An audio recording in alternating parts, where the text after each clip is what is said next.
Au nom du Père et du Fils et du Saint-Esprit. Amen. Que la paix du Seigneur soit toujours avec nous tous. Chers amis, nous allons continuer avec l'Évangile selon Saint Matthieu chapitre 24. Et aujourd'hui, on commence par le verset 37 jusqu'au verset 39. Vous êtes en compagnie de Marie-Louise Oumoumalalongo.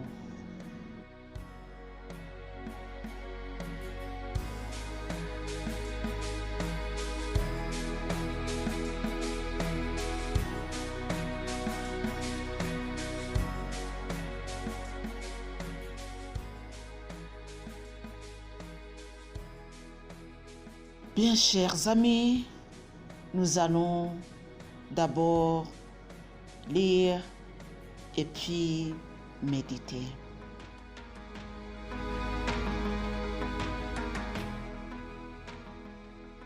Le titre nous dit « Nul n'en connaît le jour veillé ».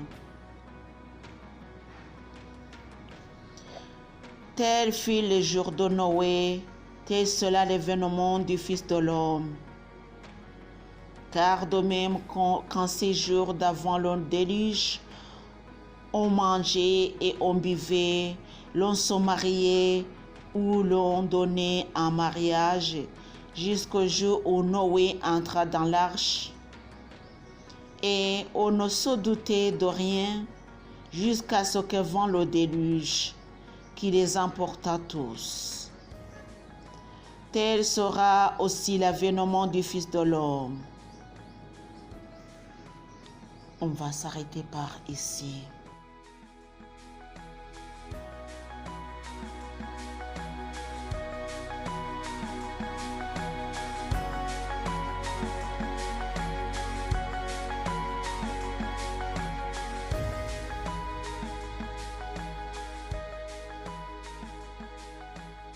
Chers amis, pour bien comprendre et pour bien méditer sur ce passage d'aujourd'hui, nous allons lire l'histoire de Noé, tel que c'est écrit dans le livre de Genèse,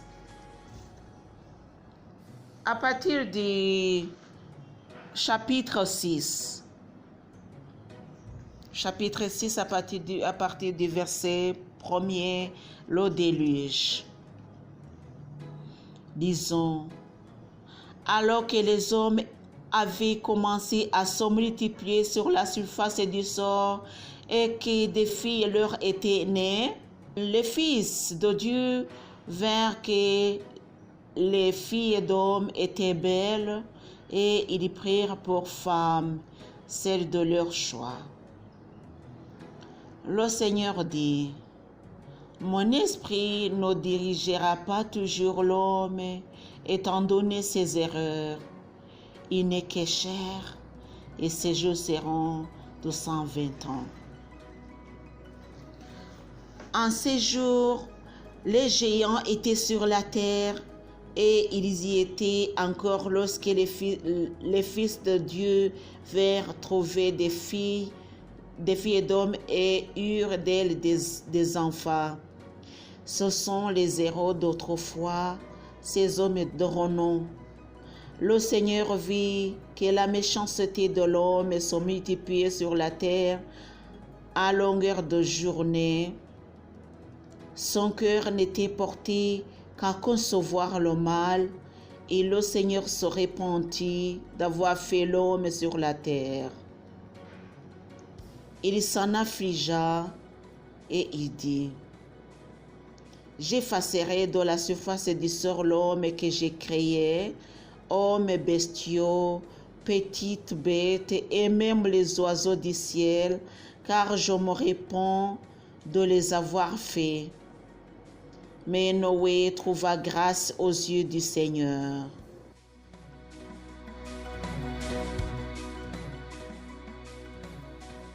Chers amis, avant de continuer, nous pouvons facilement comprendre que l'homme était heureux. Il avait de la chance de vivre longtemps. il était vraiment gâté. À cause des péchés, Dieu s'est infligé et a pris une décision d'effacer de la surface du sol l'homme créé par lui, parce que lui, il faisait des mauvaises choses que Dieu n'avait pas prétendu sur cet homme. L'homme n'était que mauvais et Dieu n'était pas content de lui. La Bible continue en nous disant, voici la famille de Noé. Noé, homme juste, fille intègre au milieu des générations de son temps.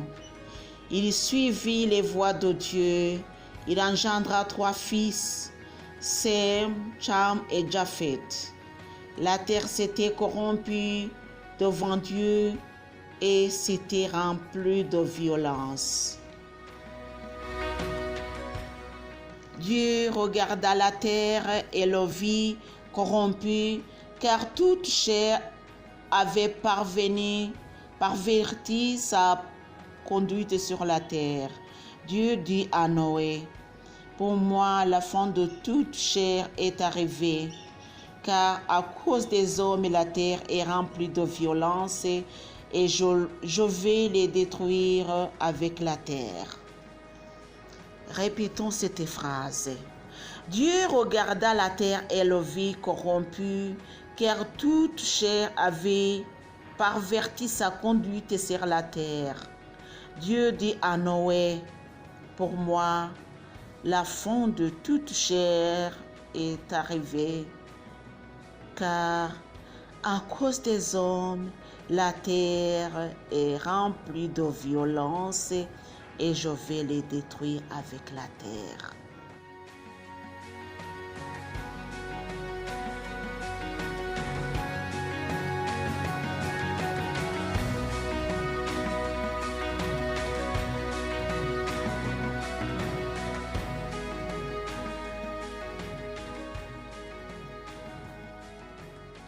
Bien cher, il y a pourquoi j'ai répété cette phrase et après la phrase, on a gardé un moment de silence pour bien méditer à ce que nous lisons. La terre était remplie de corruption. N'oublions pas que nous sommes en train de comparer le temps de Noé à nos jours. Est-ce que le monde aujourd'hui est plein de corruption? Comme était le temps de Noé? Bien sûr que nous disons que nous n'avons pas assisté au temps de Noé parce que nous n'étions pas encore là. C'est vraiment difficile de comparer le temps qui s'est passé lorsque tu n'étais pas là au temps qui s'est passé lorsque tu étais là. C'est vraiment difficile. Mais Jésus ne nous complique pas la vie. Lui, il nous dit, ça sera comme le temps de Noé. Le temps de Noé, on buvait, on mangeait, on se mariait, donc tout était à la normale, comme aujourd'hui. Mais le monde était rempli de corruption. Les gens d'autrefois étaient mauvais. Comment sont les gens d'aujourd'hui?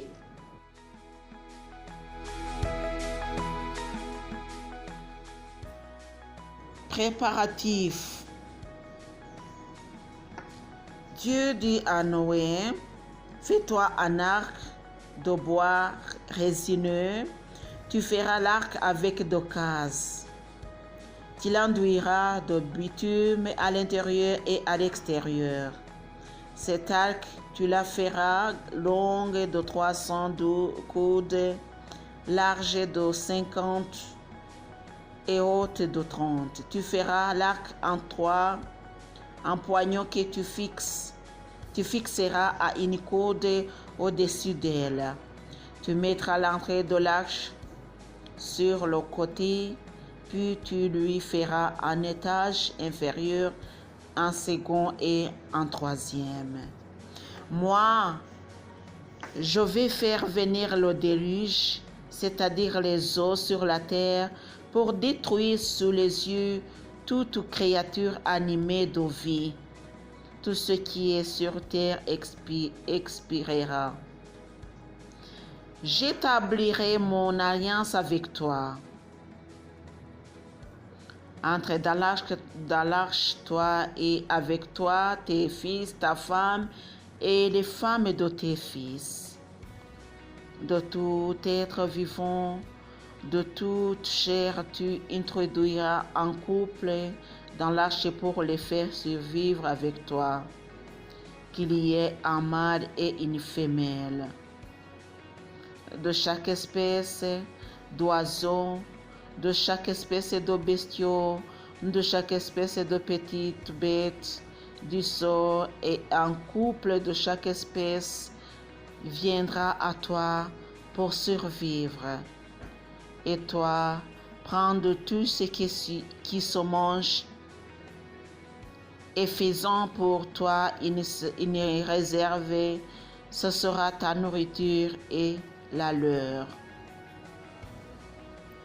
C'est ce que fit Noé. Il fixa exactement ce que Dieu lui avait prescrit. Telle est la parole de Dieu. Jusqu'ici, chers amis, vous comprenez très bien. Il y a ce que nous devons souligner aujourd'hui, c'est que le monde était rempli de corruption. Les gens étaient mauvais, mais il y avait quelqu'un qui gardait son honnêteté, qui était toujours droit aux yeux du Seigneur. Et cette personne était nommée Noé. C'est-à-dire que même si les mauvais étaient beaucoup, même si le nombre des mauvais s'augmentait le jour au jour, mais Noé a gardé sa sainteté. Il a gardé son iniquité, il a gardé sa bienveillance, il a gardé sa droiture. Chers amis, peut-être que la situation que nous vivons aujourd'hui, qui est si compliquée, peut-être que nous sommes en train de dire que ça sera une excuse dans les yeux du Seigneur pour nous. C'est pas ça, parce que même le temps de Noé a existé, mais Noé a gardé sa droiture. Alléluia. Ce qui nous dit que même si la situation est très compliquée, nous devons toujours garder la droiture, la sainteté, la bienveillance, la générosité. Il faut toujours en garder, parce que ça ne sera pas une excuse aux yeux du Seigneur. Chers amis, le temps s'écoule et nous marchons vers lui, vers le Seigneur, en qui nous avons mis notre confiance. Que Dieu vous protège, chers amis, au nom du Père et du Fils et du Saint-Esprit. Amen.